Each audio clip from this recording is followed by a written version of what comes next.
الحمد لله رب العالمين والعاقبة للمتقين ولا عدوان إلا على الظالمين والصلاة والسلام على رسوله الكريم أما بعد الله أكبر الله أكبر لا إله إلا الله الله أكبر ولله الحمد সম্মানিত পত্র ঈদগাহের নামাজি ভাই সকল, আল্লাহ রাব্বুল আলামিনের যাবতীয় প্রশংসা এবং প্রিয় নবী মুহাম্মদ মুস্তাফা সাল্লাল্লাহু আলাইহি ওয়াসাল্লামের প্রতি অনেক অনেক দরুদ ও সালাম বর্ষিত হোক। আল্লাহুম্মা সাল্লি আলাইহি আল্লাহুম্মা বারিক আলাইহি।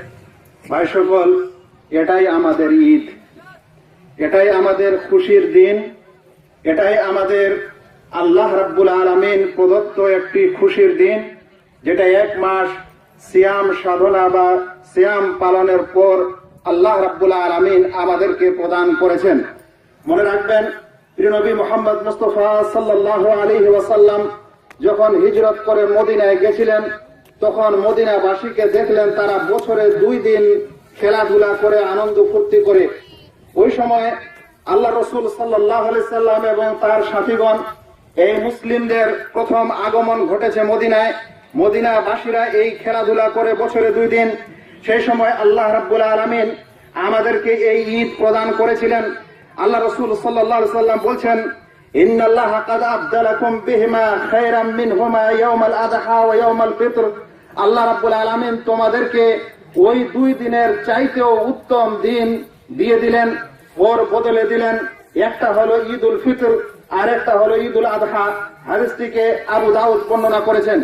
এটাই সেই ঈদুল ফিতর। একে ঈদুল ফিতর এই কারণেই বলা হয় যে আমরা আজ ইফতার করেছি, আমরা আজ সূর্য ডুবার অপেক্ষা করব না, বরং আজ সকাল থেকেই ইফতার চলছে। এটাই হচ্ছে ঈদুল ফিতর। মানুষ পৃথিবীতে ঈদ আবিষ্কার করেছে। যদি আপনারা খ্রিস্টান ধর্মের দিকে তাকান, তাহলে দেখবেন তাদের ঈদ হচ্ছে যেদিন তাদের নবীর জন্মগ্রহণ হয়েছে, অর্থাৎ ঈসা আলাইহিস সালামের জন্ম হয়েছিল, সেই দিনটাই তাদের ঈদ। যদি আপনারা মুসলিম হিন্দুদের দিকেও তাকান, তবুও দেখবেন যেদিন তাদের কৃষ্ণের জন্ম হয়েছিল সেদিনকে তারা ঈদ হিসাবে উদযাপন করে, যাকে জন্মাষ্টমী বলা হয়। এমনও পৃথিবীতে আরো ঈদ আছে যেটা বিশেষ দিনকে কেন্দ্র করে হয়, মাসকে কেন্দ্র করে হয়, সময়কে কেন্দ্র করে হয়, ঘটনাকে কেন্দ্র করে হয়, মৃত্যুকে কেন্দ্র করে হয়। কিন্তু আমাদের এই ঈদ আল্লাহ রাব্বুল আলামিন প্রদত্ত ঈদ, যেটা মানুষকে 1 মাস রোজা পালন করার পর আল্লাহ রাব্বুল আলামিন আমাদেরকে খুশি করার এবং এই ঈদের সালাত আদায় করার আদেশ করেছেন। তাই আজ আমরা গ্রামের প্রত্যেক মানুষ এবং আশেপাশে সকল গ্রামের মানুষ যতখানি যা পেরেছি, সাত সকালে উঠেছি, উঠার পর প্রয়োজনীয় কাজ পূরণ করেছি, গোসল করেছি, নিজের যেটা সুন্দর জামা কাপড় সেটা পরেছি, পরার পর একসাথে এই ঈদগাহে উপস্থিত হয়েছি। এখানে আমরা সারি সারি বসে আছি। আমাদের মাঝে কোনো মতভেদ নেই, কোনো ভেদাভেদ নেই, কোনো আমাদের মাঝে দুঃখ নেই। আমরা আজ এই সুখের দিনে, এই আনন্দের দিনে সবচেয়ে প্রথমে আল্লাহ রাব্বুল আলামিনের ইবাদতের মাধ্যমে এই দিনটি শুরু করলাম, আর সেটি হচ্ছে এই ঈদের সালাত। অতঃপর এই ঈদের নামাজ আদায় করার পর যখন আমরা বাড়ি ফিরব, তখন আমাদের বাড়িতে যারা আছেন তাদের সঙ্গে কুশল বিনিময় হবে। সাহাবায়ে কেরাম রাদিয়াল্লাহু আনহুম ঈদের পরে যখন এক অপরের সঙ্গে সাক্ষাৎ হতো, তখন তারা একটি কথা বলতেন। সেই কথাটি হলো, তাকাব্বালাল্লাহু মিন্না ওয়া মিনকুম।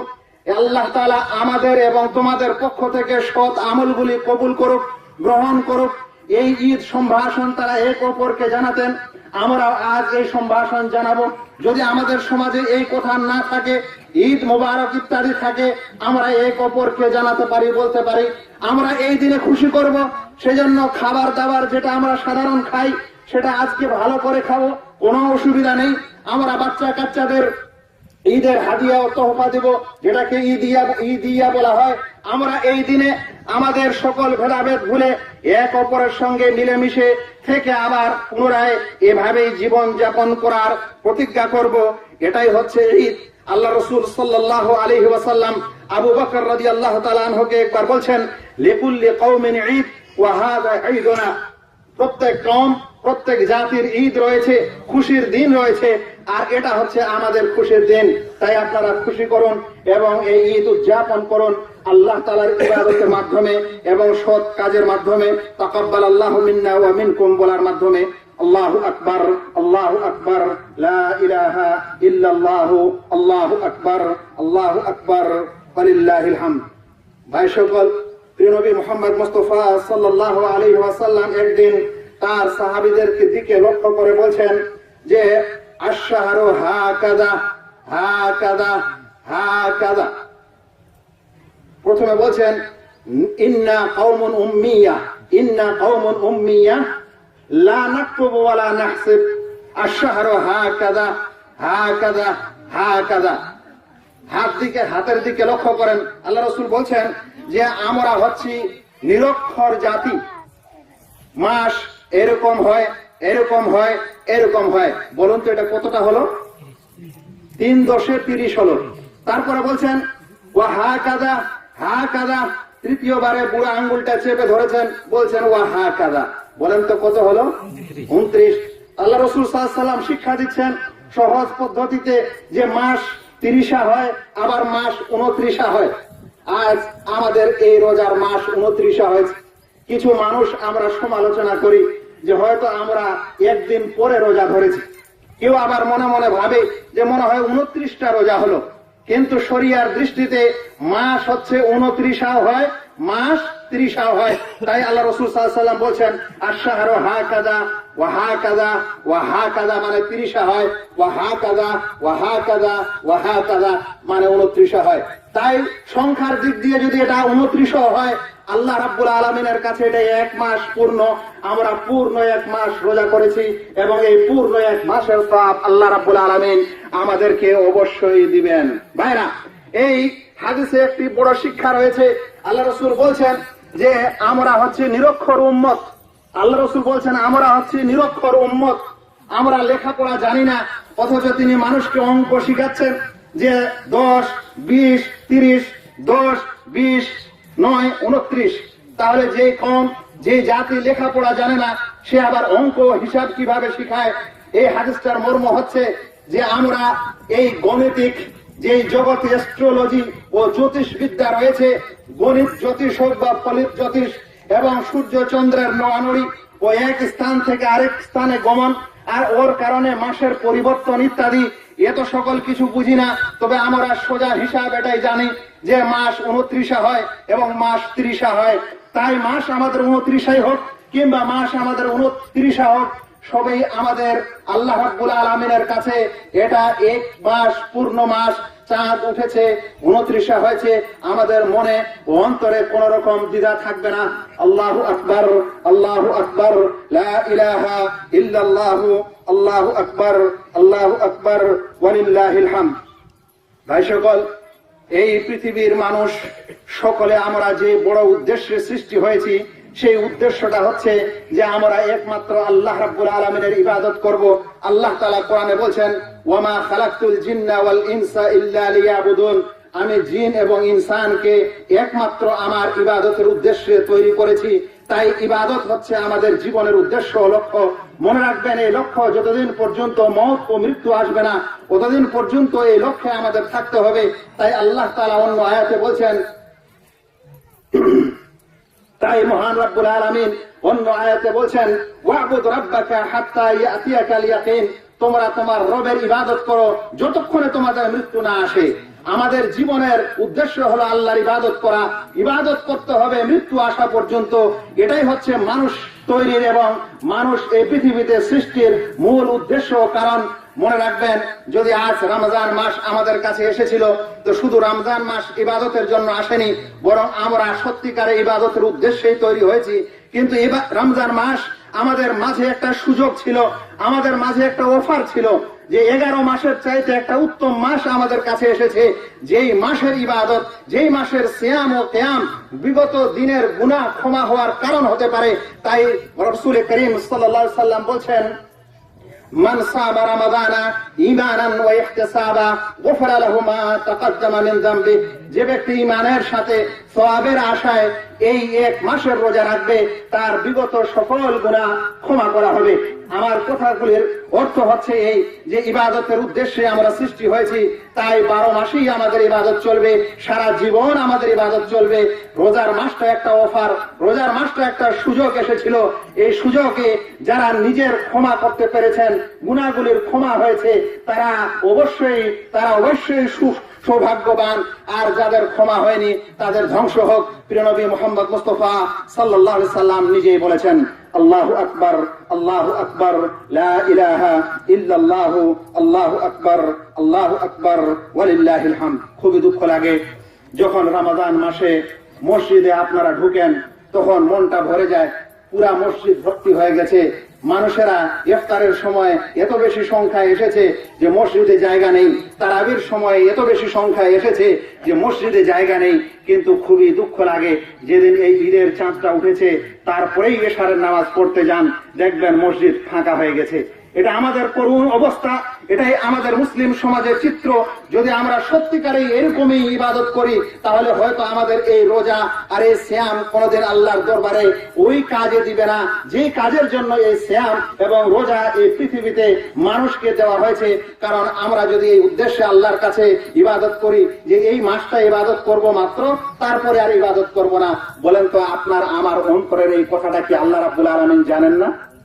ভাইরা, খুবই দুঃখ লাগে যে আজ কিছু মানুষ যখনই এই রমজান মাস শেষ হয়েছে, ঈদ শুরু হয়েছে বা চাঁদ উঠেছে, তখনই কিছু মানুষ গান বাজনা নিয়ে মত্ত হয়ে গেছে। ভাইরা, মনে রাখবেন, গান বাজনা যেটা রমজান মাসে হারাম, সেটা এই মাসেও হারাম। এরকম নয় যে রমজান মাসে হারাম ছিল আর এই মাসে সেটা জায়েজ হয়েছে। যদি মুসলিম সমাজের অবস্থা এরকম হয়, তাহলে আমরা আল্লাহ রাব্বুল আলামিনের কাছে আর কি আশা করতে পারি?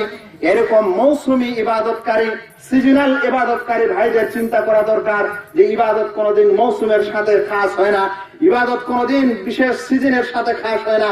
আর আমরা মুসলিম, সর্বাবস্থায় মুসলিম, আমরা সিজনাল মুসলিম হতে পারি না। খুবই খারাপ লাগে যখন রমজান মাস শুরু শেষ হয়, তখন এই বাড়িতে এবং রাস্তাঘাটে মানুষেরা আনন্দ ফুর্তি করার জন্য এ সকল গান বাজনা, সিনেমা থিয়েটার ইত্যাদিকে নির্বাচন করে নিয়ে নেয় এবং সেগুলো থেকে মত্ত থাকে। এদের উদাহরণ ওরকমই, যেরকম কোন একটি ব্যক্তি তার নিজের ঘরকে ও বাড়িকে 1 মাস ধরে সকাল বিকাল পরিষ্কার করলো, করার পর চকচক করে দিল, তারপর যখনই 1 মাস শেষ হয়েছে যতগুলা নোংরা বাইরে ফেলে দিয়েছিল সব নোংরা নিয়ে এসে আবার ঘরে ঢুকাই দিল। এদের উদাহরণ এরকমই, যারা 1 মাস ইবাদত করার পর তারপরে আবার গুনার কাজ শুরু করে। আমাদেরকে বোঝা উচিত, চিন্তা করা উচিত। আল্লাহু আকবার, আল্লাহু আকবার, লা ইলাহা ইল্লাল্লাহ, আল্লাহু আকবার, আল্লাহু আকবার, ওয়ালিল্লাহিল হামদ। এবার আমি একটি খুবই গুরুত্বপূর্ণ কথা বলতে যাচ্ছি। আমাদের ঈদগাহের সকল ভাইকেই খুবই গুরুত্বের সাথে কথাগুলি, এই কয়েকটি কথা শোনার আবেদন করব। যারা বিশেষ করে শিক্ষিত মানুষ, খবর এবং মিডিয়া ইত্যাদির সঙ্গে জড়িত, তাদের কাছে আমি আবেদন করব কথাগুলি শুনবেন।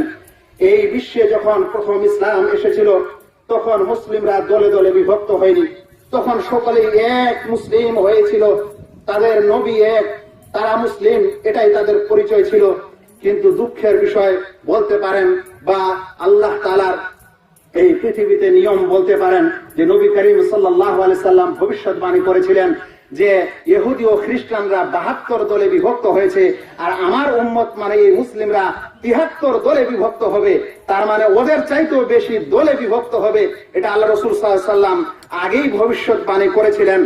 আর এই মুসলিম সমাজ যেটা রাসূল করিম সাল্লাল্লাহু আলাইহি সাল্লামের যুগে এক ছিল, আবু বকর রাদিয়াল্লাহু তাআলা আনহুর খেলাফতে এক ছিল, উমর রাদিয়াল্লাহু তাআলা আনহুর খেলাফতেও এক ছিল, সেই মুসলিমের সর্বপ্রথম এই দলে যে ফাটল তৈরি হয়েছিল আর যে দল এই বৃহৎ মুসলিম জামাত থেকে বের হয়ে গেছিল, সেই দলটির নাম জানেন? সেই দলটির নাম হলো খারেজি দল। খারেজি দল চিনেন? বর্তমান যুগে আজকালকে যাদের জিহাদিস্ট বলা হয়, বর্তমান যুগে আজকাল যাদেরকে আইসিস বলা হয়, বর্তমান যুগে যারা আজকাল মুসলিম দেশ ও মুসলিম শাসককে কাফের ফতোয়া দিয়ে তাদের বিরুদ্ধে লড়াই করে ও যুদ্ধ করে, এটাকেই বলা হয় খারেজি দল। আর এই দলের কাছাকাছি সময়ে আরেকটি দল আবিষ্কার হয়েছিল, আসল আহলুস সুন্নাহ ওয়াল জামাআহ এবং মুসলিম দল থেকে বের হয়ে, তাদের নাম হচ্ছে শিয়া। তাদের নাম কি? শিয়া। কথাগুলি ভালো করে মনে রাখবেন। কয়েকটি কথা আমি আবেদনের সাথে আপনাদের বলতে চাই। 1 নম্বর, যে মুসলিম জাতি এবং মুসলিম জামাত এক, এই জামাত থেকে সর্বপ্রথম যে দলটা বিচ্ছিন্ন হয়েছিল সেটা হচ্ছে খারেজি দল। আর তার সাথে সাথে যে দলটা বিচ্ছিন্ন হয়েছিল সেটা হচ্ছে শিয়া দল। শিয়াকে চিনেন? শিয়া কারা? শিয়া যারা নিজেকে মুসলিম বলে, কিন্তু তারা বুখারী, মুসলিম, তিরমিজি, আবু দাউদ এ সকল হাদিস মানে না। শিয়া তারা একটা দল, কিন্তু তারা আমাদের আহলুস সুন্নাহ ওয়াল জামাতের কোন ইমামকে ইমাম মনে করেন না। আবু বকর রাদিয়াল্লাহু তাআলা আনহু, যেটা উম্মতের মধ্যে সর্বশ্রেষ্ঠ ব্যক্তিত্ব, আল্লাহ রাসূল সাল্লাল্লাহু আলাইহি ওয়াসাল্লাম বলছেন, লাউ কুনতু মুত্তাখিদান খালিলা লাত্তাখাযতু আবু বকর খালিলা। আমি পৃথিবীতে যদি কাউকে দোস্ত বানাতাম তাহলে আবু বকরকে বানাতাম। সেই আবু বকরকে শিয়ারা মুনাফিক বলে। আবু বকরকে এবং উমরকে শিয়ারা মুনাফিক ও কাফের পর্যন্ত বলে। আল্লাহ রাসূল সাল্লাল্লাহু আলাইহি ওয়াসাল্লামের স্ত্রীদের চাইতে পৃথিবীতে এর চাইতে সতী স্ত্রী আর হতে পারে না। আল্লাহ রাসূল সাল্লাল্লাহু আলাইহি ওয়াসাল্লামের সেই স্ত্রীগুলির মধ্যে সবচেয়ে প্রিয়তমা স্ত্রী হচ্ছেন আয়েশা রাদিয়াল্লাহু তাআলা আনহা, যার বারাত এবং যার প্রশংসায় আল্লাহ রাব্বুল আলামিন আকাশ থেকে কোরআনের আয়াত অবতীর্ণ করেছেন এবং আমরা এখনো সেই আয়াতগুলি পাঠ করি। সেই আয়েশাকে তারা বলে বেবিচারিণী। তারা যখন মদিনায় জিয়ারত করতে যায়, আল্লাহ রাসূল সাল্লাল্লাহু আলাইহি সাল্লামের যেটা কবর, সেই কবরের সাথে আবু বকর ও উমরের দুটি কবর আছে। আল্লাহ রাসূল সাল্লাল্লাহু আলাইহি সাল্লামকে সালাম দেয় আর ওদের দুজনের উপর লানত দেয়। আমরা নিজ চোখে তাদেরকে আয়েশা, আবু বকর, উমরের উপর লানত ও অভিশাপ দিতে দেখেছি ও শুনেছি। শিয়া ওই সম্প্রদায় যারা মনে করে মাত্র 12 জন ইমাম আছে, সেটা তাদের ইমাম, সেই 12 জন ইমাম ছাড়া আর কারো কাছ থেকে শিক্ষা গ্রহণ করা যাবে না। শিয়ারা ওই সকল সম্প্রদায় যারা মনে করে তাদের ইমামরা মাসুম, লা ইয়াবলুগুহু মালাকুন মুকাররাব ওয়ালা নাবিয়্যুন মুরসাল, তাদের মর্যাদা যতখানি, লা ইয়াবলুগুহু মালাকুন মুকাররাব, কথাটা শুনেন। খোমাইনি তার কিতাবে এই শব্দটা ব্যবহার করেছে, তাই শোনাচ্ছি আপনাদেরকে। এটাকে বর্তমান ইরানের বিপ্লব মনে করা হয়, ভালো করে শুনবেন কথাগুলি। সে তার একটা বইতে বলছে যে আমাদের ইমামের এতগুলা সম্মান আছে, যে সম্মানের কাছাকাছি কোনো ফেরেশতাও পৌঁছাতে পারবে না, আর না কোনো রাসূল পৌঁছাতে পারবে। লা ইয়াবলুগুহু মালাকুন মুকাররাব ওয়ালা নাবিয়্যুন মুরসাল। এই খারেজি ও শিয়া সম্প্রদায় পৃথিবীতে আহলুস সুন্নাহ ওয়াল জামাতের একটি দেশ, যেই দেশ ইসলামের যাবতীয় মৌলিক বিধান পালন করে, যেই দেশে হারামাইন তথা মক্কা ও মদিনা রয়েছে, সেই দেশকে অস্থির করতে কোন রকমই পদক্ষেপ ছাড়ছে না। আমাদের আহলুস সুন্নাহ ওয়াল জামাতের যেটা বিশেষ দেশ ও প্রতীক, যেখানে শিরকের কোনো নাম গন্ধ নাই। যদি কোনো মানুষ একটা শিরক মুক্ত দেশ দেখতে চায় তাহলে সৌদি আরবকে দেখতে পারে। যদি কোনো একটা দেশ বিদআত মুক্ত দেশ দেখতে চায় তাহলে সৌদি আরবকে দেখতে পারে। যদি কোনো একটি মুসলিম এমন একটি দেশ দেখতে চায় যেই দেশে ইসলামের কিসাস এবং ইসলামের যে সকল বিধান, ক্রাইম কেসের যেগুলো শাস্তি, সেটা সৌদি আরবে দেখতে পারে। না যদি সৌদি আরব যেতে পারেন, ইউটিউব খুলে দেখে নেন। সৌদি আরব সেই দেশ যেখানে ইসলামের 5টি মৌলিক বিধান, অর্থাৎ তাওহীদের সাক্ষী, 5 ওয়াক্তের নামাজ, সেই 5 ওয়াক্তের নামাজের জন্য দোকান পয়সা ইত্যাদিকে ছুটি দিয়ে অফিস আদালতে 5 ওয়াক্তের নামাজ চলে। সৌদি আরব সেই দেশ যেই দেশে রোজা এবং রোজা পালনকারীকে ইফতারের জন্য যে কোনো রাস্তাঘাটে আপনি এর আলামত ও নিদর্শন দেখে নিতে পারেন। সৌদি আরব সেই দেশ যেই দেশ আল্লাহ রাব্বুল আলামিন যে যাকাতকে ফরজ করেছেন, যে যাকাত ওসুল করার জন্য প্রত্যেক যারা দোকানদার তাদের লাইসেন্সে যাকাত ভুক্ত করা হয় যদি তারা যাকাতের আওতায় হয়। সৌদি আরব সেই দেশ যে দেশে হজ ও উমরা পালন করতে হয়, সেই কথা আর বলতে যায়, সে কথা বলার আর প্রয়োজন নেই। এরকম একটি দেশের বিরুদ্ধে অস্থিরতা শুরু করেছে এই খারেজি ও শিয়া সম্প্রদায়। আপনারা হয়তো আমাদের এই দেশে খারেজি দেখেননি, তবে ছিটাফোঁটা এখনো আছে। আপনারা হয়তো এই দেশে শিয়া দেখেননি, কিন্তু শিয়াদেরকে সাহায্যকারী লোক আছে। এই কথাটা ভালো করে বুঝেন। শিয়া নাই, কিন্তু শিয়াদেরকে সাহায্যকারী লোক আছে। ওই সকল লোক যারা বিশেষ ইসলামিক সংগঠন করে, করার পরে একটা স্টুডেন্টের সংগঠন তৈরি করে, একটা সাধারণ মানুষের সংগঠন তৈরি করে, আর এক প্রকার ইনেমি, এক প্রকার মিলিটারি গ্রুপ তৈরি করে।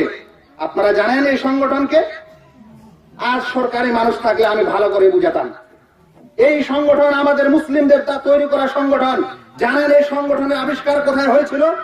এই সংগঠনের আবিষ্কার হয়েছিল ইরানে। তারা ইরাকের আহলুস সুন্নাহ ওয়াল জামাতকে হত্যা করার জন্য যে নিধন যজ্ঞ চালিয়েছিল সাদ্দামের সময় এবং তার পূর্বে, ওই সময় এরকম তিনটা গ্রুপ তারা তৈরি করেছিল। একটা সাধারণ গ্রুপ, আর একটা স্টুডেন্ট গ্রুপ, আর একটা হত্যা ও লড়াই করার গ্রুপ। ভারতবর্ষে সেই লড়াই করার গ্রুপটাকে ব্যান করে দিয়েছে, যাকে সিমি বলা হয়। কিন্তু তাদেরই আরো দুটি সংগঠন এখনো দেশে সক্রিয় আছে। এরা ওই সকল সম্প্রদায় যারা এই শিয়া দেশ এবং ইরানের প্রশংসা করতে ছাড়ে না।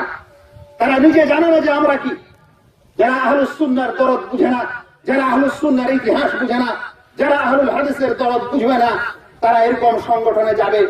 আপনাদের মতো আত্মভোলা যারা কিছুই জানে না, তারা রেডিও তেহরানের খবরকে ভালোবাসে।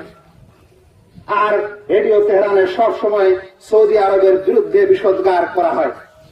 আপনাদের মতো আত্মভোলা মানুষ দেশের দৈনিক কলমকে ভালোবেসে মুসলিম পত্রিকা বলে নিয়ে আসেন, সম্পাদকীয় সৌদি আরবের বিরুদ্ধে কথা বলতে এরা কোনই কুণ্ঠাবোধ করে না। এ সকল সম্প্রদায় এবং এই সকল মিডিয়াকে চিনতে হবে। যদি আপনারা আহলুল হাদিস হন এবং আহলুস সালাফিয়া হন বা সালাফি মতবাদে বিশ্বাসী হন, এবং পৃথিবীতে এই সকল ষড়যন্ত্র যেগুলো হচ্ছে সেগুলাকে চেনার ও বুঝার প্রয়োজন আছে। এই জন্য আমি বলছিলাম যে এই সকল সম্প্রদায় থেকে আপনারা দূরে থাকবেন, সতর্ক থাকবেন। যে কোনো কথা ও মন্তব্য করার পূর্বে আলেম ওলামার দিকে রুজু করবেন, তাদের কথা শুনবেন। এই দেশ আমাদের একটি বিশেষ আহলুস সুন্নাহ ওয়াল জামাতের দেশকে ধ্বংস করার জন্য পুরাই ষড়যন্ত্র চালিয়ে যাচ্ছে, যেটা হচ্ছে হারামাইন তথা মক্কা ও মদিনার দেশ। আল্লাহু আকবার, আল্লাহু আকবার, লা ইলাহা ইল্লাল্লাহ, আল্লাহু আকবার, আল্লাহু আকবার, ওয়ালিল্লাহিল হামদ। আমি শেষে আর দুটি কথা বলবো। আমাদের এই রমজান মাস শেষ, ঈদ আমরা পালন করছি, বাড়ি ফিরবো। আমাদের কাছে একটি চান্স আরো রয়ে গেছে। যদি আমরা চান্স এর আগে নেইনি, নিতে আমাদের কোন রকম ত্রুটি হয়েছে, তাহলে এই চান্সটা নিতে পারেন। সেটা হলো এই মাসকে বলা হয় আরবিতে শাওয়ালের মাস। আরবি ভাষায় এই মাসের নাম শাওয়াল। আল্লাহ রাসূল সাল্লাল্লাহু আলাইহি ওয়াসাল্লাম বলছেন যে মান সামা রমাদানা, যে ব্যক্তি রমাদান মাসের রোজা রাখলো, ওয়া আতবাহু সুম্মা আতবাহু সিত্তাম মিন শাওয়াল, অতঃপর শাওয়াল মাসের 6টি রোজা রাখলো। কয়টি? 6টি। কানা কাসিয়ামিদ দাহর, তাহলে যেন সে গোটা বছরের মতো রোজা রাখলো। যে রমজান মাসের রোজা রাখলো, শর্ত রমজান মাসের রোজা রাখেনি, এই চান্স পাবে না। রমজান মাসের রোজা রেখেছে, শাওয়াল মাসে রোজা রাখছে মাত্র 6টা, তাহলে গোটা বছর রোজা করার মতো। ব্যাখ্যাটা কি? আল্লাহ রাব্বুল আলামিনের কাছে একটা নেকি 10 গুণে বর্ধিত হয়। তাহলে এক মাস বরাবর কত মাস হলো? এক মাস বরাবর কত মাস? 10 মাস। আর 6 10 60, 10 মাস আর 60 দিন, 2 মাস, কত হলো? 12, 1 বছর। তো এই নফল চান্সটি নেওয়ার চেষ্টা করবেন, এটা কখনোই অবহেলা করবেন না। তবে মনে রাখবেন, এই 6টি রোজা একাধারেও রাখতে পারেন, ছেড়ে ছেড়েও রাখতে পারেন, কিন্তু এই মাসে রাখতে হবে। আর যে সকল ভাইয়ের ওজোর, কোন বিশেষ ওজোরের কারণে রমজান মাসের কোন রোজা ছুটে গেছে, তাহলে সেই রমজান মাসের ছুটে যাওয়া রোজাগুলি আগে করবেন, তারপরে এই নফল রোজাগুলি করবেন। তবে কেউ যদি নফলগুলিও আগে করে নেয়, তবুও ইনশাআল্লাহ জায়েজ আছে। যদিও পদ্ধতিটা উত্তম হলো এই যে আগে রমজান মাসের কাজা করবে, অতঃপর শাওয়াল মাসের সেই 6টি রোজা রাখবে। লাস্ট কথা বলবো, আমরা মুসলিম সমাজের প্রত্যেক মুসলিম ভাই, আমাদের উপর একটা দায়িত্ব আছে যে আমরা আমাদের মা বোন ও মহিলাদের তত্ত্বাবধান আমাদের উপরে। আল্লাহ রাব্বুল আলামিন পুরুষকে এটা দায়িত্ব দিয়েছেন, আর রিজালু কাওয়ামুনা আলান নিসা, পুরুষেরা মহিলাদের তত্ত্বাবধায়ক, দেখাশোনা করবে। আমাদের দেশের সিস্টেম বদলে যাচ্ছে। আজ আমরা আমাদের মহিলাদেরকেই চাকরি দেওয়ার জন্য চেষ্টা করছি এবং বাইরে পাঠাচ্ছি। মনে রাখবেন, ইসলামে তখনই একটা মানুষের উপর বিবাহ জরুরি হয় যখন সে তার স্ত্রীকে ভরণ পোষণ দিতে পারে এবং তার শারীরিক ক্ষমতা থাকে স্ত্রীর চাহিদা মেটানোর জন্য, তার আগে হয় না। ইসলামের এটা একটা বড় অবদান যে তারা পৃথিবীতে কোনো মহিলার উপর ইনকামের কোনো দায়িত্ব চাপিয়ে দেননি, বরং তারা স্বাধীন, তারা যদি দায়িত্ব নিতে চায় নিবে, না চাইলে নিবে না। কিন্তু পুরুষদের উপর এটা দায়িত্ব যে ভরণ পোষণ তাকে দিতে হবে, এমনকি যদি তালাকে রাজিও দেয় সেই সময়ও তাকে ভরণ পোষণ দিতে হবে। আজ আমরা এই নিয়ম নীতিকে বর্জন করে আমরা অন্যান্য জাতির অন্যান্য লোকের মতো ওদের ইনকাম খাওয়ার জন্য নেওয়ার জন্য ব্যস্ত হয়ে গেছি, আর তাদেরকে বাড়ির বাইরে ইত্যাদি জায়গায় পাঠিয়ে এমন একটা পরিবেশ সৃষ্টি করেছি যে মুসলিম ও অমুসলিম চেনা অসুবিধা হয়ে গেছে। মনে রাখবেন, এই দায়িত্ব আমাদের, এবং ওদের পর্দা করা, ওদের ঈদগাহে নিয়ে যাওয়া, ওদের শিক্ষা দেওয়া, ওদের বোঝানো, এই দায়িত্ব আল্লাহ তাআলা আমাদের উপর দিয়েছেন। তারা শিক্ষা নিতে পারে, বাধা নেই, তারা প্রয়োজনে চাকরি করতে পারে, বাধা নেই, কিন্তু চাকরি করার পরিবেশ ঠিক হতে হবে, ইসলামিক হতে হবে, পোশাক পরিচ্ছদ ভালো হতে হবে, শর্ত সাপেক্ষে তারা সেই চাকরি করতে পারে। কিন্তু ঢালাও হারে পর পুরুষের সঙ্গে গোটা পৃথিবীতে ঘোরাফেরা করবে, আমরা সেটাকে কিছুই মনে করব না। আর আমরা অথচ নিজেকে মুসলিম ও সালাফি ও আহলুল হাদিস মুসলিম বলবো, এটা কখনোই হতে পারে না। আমি আমার কথা এখানে শেষ করব। আল্লাহ তাআলার কাছে দোয়া করি, আল্লাহ যেন আমাদের প্রত্যেক ভাইকে সত্যিকারে মুসলিম হওয়ার তৌফিক দান করেন, আমিন। আমি আল্লাহর কাছে দোয়া করি, আল্লাহ আমাদের যেন সিয়াম ও কিয়ামকে কবুল করেন, আমিন। আমি আল্লাহ তাআলার কাছে দোয়া করি, আল্লাহ বিশ্বের মুসলিমদের উপর তুমি শান্তি বর্ষণ করো, আমিন। আল্লাহ যে সকল মুসলিম দেশে ও ইসলামিক কার্যকলাপ চলে এবং অমুসলিমদের মাধ্যমে আক্রমণ চলে, আল্লাহ রাব্বুল আলামিন তুমি তাদের মধ্যে শান্তি দাও এবং তাদের সংরক্ষণ করো এবং তাদের হেফাজত করো এবং সারা বিশ্বের মুসলিমকে তুমি হেফাজত করো। আমাদের ওই সকল মুসলিম ভাই যারা ইতিপূর্বে দুনিয়া থেকে চলে গেছেন, মারা গেছেন, আল্লাহ তুমি তাদেরকে ক্ষমা করো এবং আমাদেরকেও ক্ষমা করো।